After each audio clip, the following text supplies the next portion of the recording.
Assalamu alaikum dear students, welcome to PAS Education System largest online institute for your entry test preparations. Dear students, आज की video में हम लोग discuss करेंगे कि फास्ट एंड यू टेस्ट की negative marking को किस तरीके से कैलकुलेट करते हैं। अब आपके माइंड में क्वेश्चन आएगा कि नेगेटिव मार्किंग को कैलकुलेट करने का क्या फ़ायदा है जबकि स्कोर जो है आपका शो हो जाता है जब आपका टेस्ट आता है।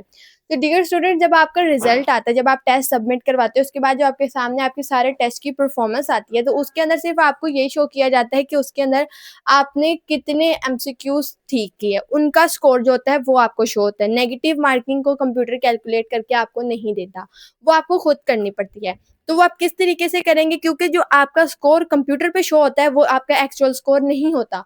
जो आपके एमसीक्यूज गलत हुए हैं, जिसमें आपने तुक्के लगाए हैं और वहाँ पे आपकी नेगेटिव मार्किंग हुई हुई है, उनको आपने माइनस करना होता है। फिर जो आंसर आता है, जो आपका स्कोर आता है, that is your actual score, जो कि आपका मेरिट में कैलकुलेट होता है।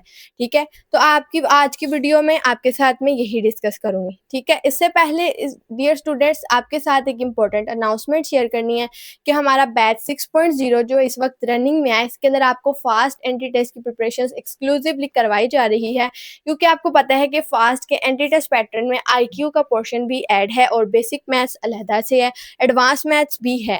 तो डियर स्टूडेंट्स, अगर आप बेशक आप बिजनेस फील्ड्स के लिए अप्लाई किया हुआ, अगर आपने बेशक आपने कंप्यूटर साइंस या इंजीनियरिंग की फील्ड्स के लिए अप्लाई किया, आईक्यू का जो आपका पोर्शन है वो दोनों में शामिल है।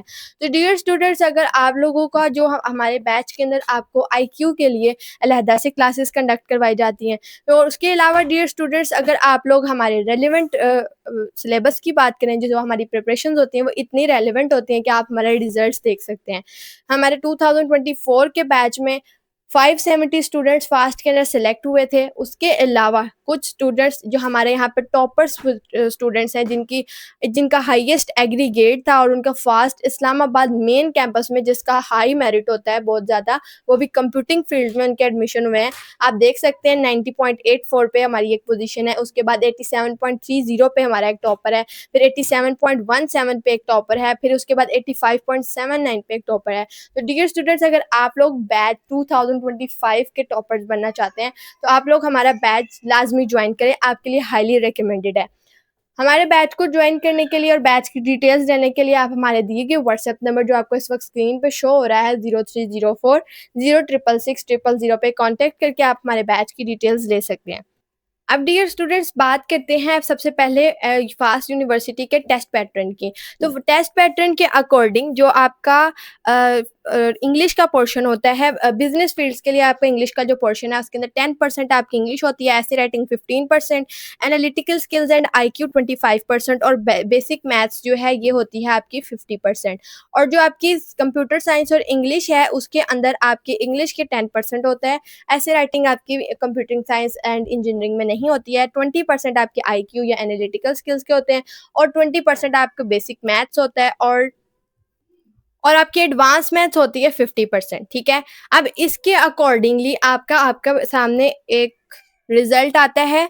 जब आप लोग अपना पूरा पेपर अटेम्प्ट कर लेते हैं, पूरा आपका रिजल्ट सबमिट हो जाता है, तो आपके सामने जो आपका रिजल्ट शो होता है वो सिर्फ इतना होता है, जितना भी मैं आपको स्क्रीन पे शो करूंगी, सिर्फ इतना। ये आपका सिर्फ रिजल्ट आपको शो होता है, ये यहाँ तक कि आपके करेक्ट एमसीक्यूज की टोटल जो रेशो होती है वो आपको कैलकुलेट होके आती है। अगर फॉर एग्जांपल एक स्टूडेंट है, उसने अटेम्प्ट किए हैं क्वेश्चंस और उसका रिजल्ट इस तरीके से आया है कि उसके एडवांस मैथ के अंदर उसने 50 क्वेश्चंस थे, उसमें से उसने 34 अटेम्प्ट किए और 16 उसके करेक्ट थे और वेटेज है उसकी 1। बेसिक मैथ्स में 20 क्वेश्चंस थे, अटेम्प्ट उसने 18 किए, करेक्ट उसके 14 थे, वेटेज उसकी है 1। आईक्यू एंड एनालिटिकल के अंदर आपने अटेम्प्ट किए क्वेश्चंस थे 20 और अटेम्प्ट हुए 16, करेक्ट आपके हुए 12 और वेटेज उसकी थी 1।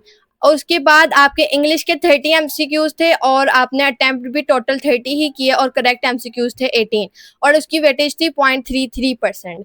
ठीक है? अब आप लोगों को आपकी स्क्रीन पर रिजल्ट शो होगा, वो जो आपके करेक्ट एमसीक्यूज होंगे इनका टोटल शो होगा, जो कि 50 है। अगर आप इन सबको टोटल करें तो इनका टोटल आता है 50। ठीक है? और अब इनकी वेटेज आपको गिवन है कि एडवांस मैथ की वेटेज 1 थी, बेसिक मैथ्स की 1 थी और जो आपकी आईक्यू और एनालिटिकल स्किल्स थी उसकी वेटेज 1 थी और जो इंग्लिश है उसकी वेटेज है 0.33%। अब आप लोगों ने क्या करना है, आप लोगों ने निकालना है अपना नेगेटिव स्कोर।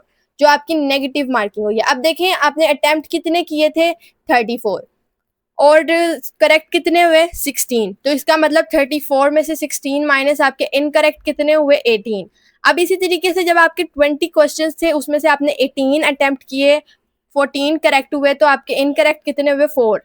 इसी तरीके से जब आपने 20 क्वेश्चंस अटेम्प्ट किए, 16 आपने उसमें से अटेम्प्ट किए, क्वेश्चन 20 थे, टोटल अटेम्प्ट आपने 16 किए, उसमें से करेक्ट एमसीक्यूज आपके 12 हुए, बाकी आपके इनकरेक्ट एमसीक्यूज कितने हुए, 4।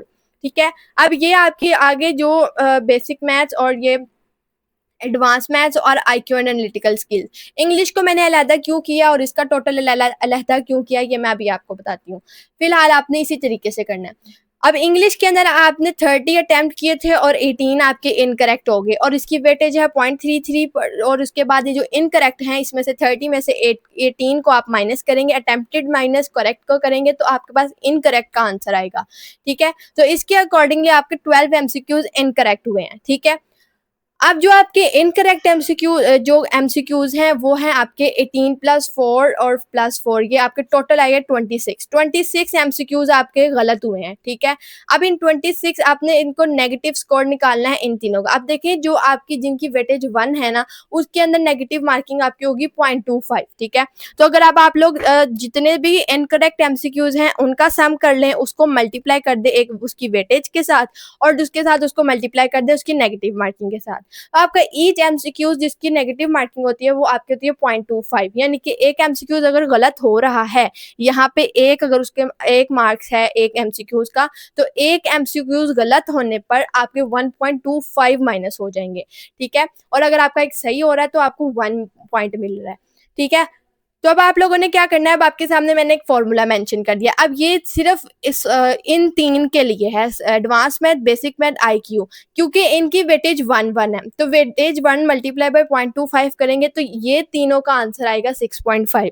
लेकिन जो इंग्लिश है, इंग्लिश की वेटेज है 0.33, तो इसकी वेटेज को इनकरेक्ट एमसीक्यूज को आप लोगों ने वेटेज के साथ मल्टीप्लाई कर देना और उसको मल्टीप्लाई कर देना आपने उसकी नेगेटिव मार्किंग के पॉइंट के साथ।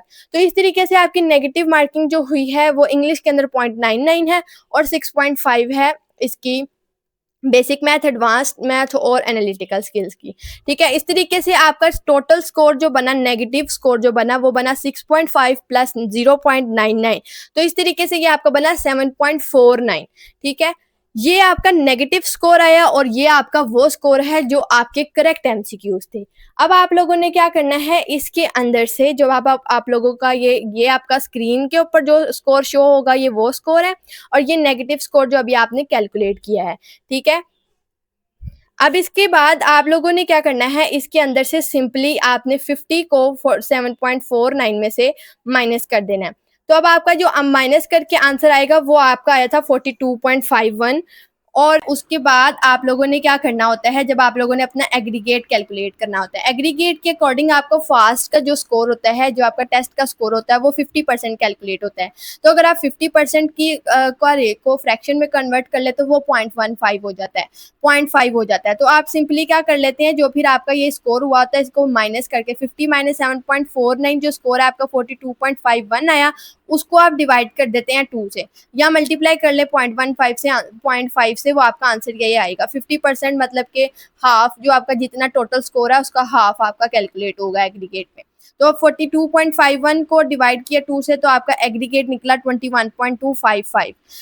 फॉर एग्जाम्पल आपके मैट्रिक के अंदर 80% मार्क्स हैं और जो आपकी मैट्रिक की वेटेज होती है वो होती है 10%, तो वो आपने इसके फ्रैक्शन के साथ मल्टीप्लाई कर दिया 80 इंटू 0.1, तो ये आपकी 8 आ गया एग्रीगेट आपके मैट्रिक का। इंटरमीडिएट की वेटेज को आपने 84% मल्टीप्लाई बाय 0.4, क्योंकि 40% होती है तो आपने इसको फ्रैक्शन से मल्टीप्लाई कर दिया, तो इसका आंसर आ गया 33.6। अब इन तीनों का टोटल लेके आपका एग्रीगेट जो टोटल बना है वो बना है 62.86। ये आपका टोटल एग्रीगेट है, ये आपका टोटल मेरिट बना है, ये आपका एग्रीगेट है।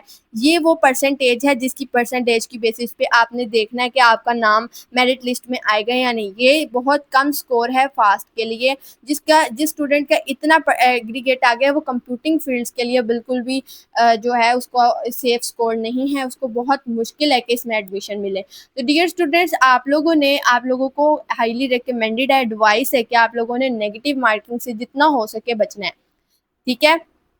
इंग्लिश में नेगेटिव मार्किंग फिर भी बहुत कम है, लेकिन so this is how you can calculate your negative score. फिर जो अब आपका नेगेटिव स्कोर निकलता है, आप उसको जब माइनस कर देते हो अपना टोटल करेक्ट एमसीक्यूज में से, तो जो आपका आंसर आता है वो आपका एक्चुअली एनजीयू के अंदर स्कोर आया होता है, वो आपका एक्चुअली एक्चुअल मार्क्स होते हैं जो आपके टेस्ट में आए होते हैं।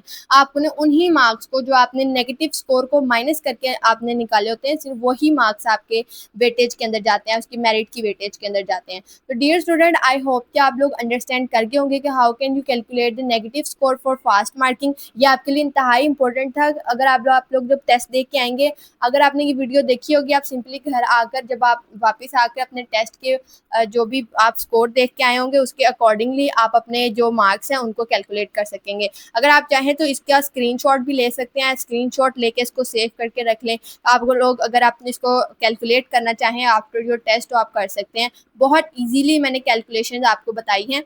अगर आप लोगों को फिर भी कुछ समझ ना आए तो आप कमेंट्स में पूछ सकते हैं। दुआओं में बहुत ज़्यादा याद रखिएगा। अल्लाह हाफ़िज़।